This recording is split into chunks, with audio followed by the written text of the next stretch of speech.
ああ、センサーなんだ。あ、なるほどね。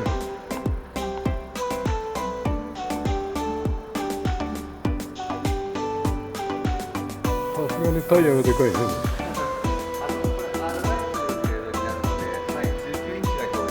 あ、19年。20。でかい。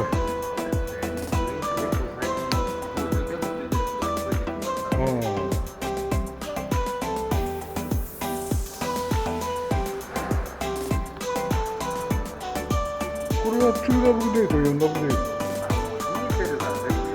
あ、4分ね。ガソリンの方が行くしかない。ああ。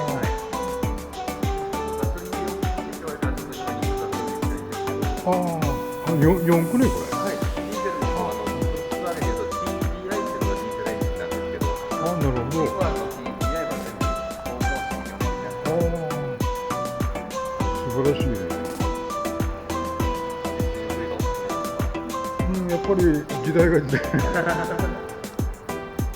はダブルの乗ってらっしゃるんですけど。あ、今家にあるのははい。普通のトヨタの。あ、そうなんですね。ね。どうだろう乗ってらっしゃるんですか。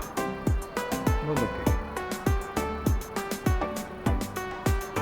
ワンボックスなんですかね。ノアとかボクシーとか。あ、ベルファイア。ベルファイアですか。大きいじゃないですか。大きい。今日はじゃあ仕事の車ですかね。そうです。市内をぐるぐる回ってるんですよ。そうなんですね。やはり仕事してらっしゃるんですか。そうです。自分でされてらっしゃるんですか。ええ。ああ、そうなんですね。自営なんですか。ちなみに何乗せてらっしゃる、何を運んでらっしゃるのが何乗せてらっしゃる。いや、受注ではい。いろんなものを。そうなんですね。こんなこと続けてられるんですね。もうだいぶやってるんで。ああ。ね、この周りにしてますけど、自分で仕事ができたらいいな。やっぱり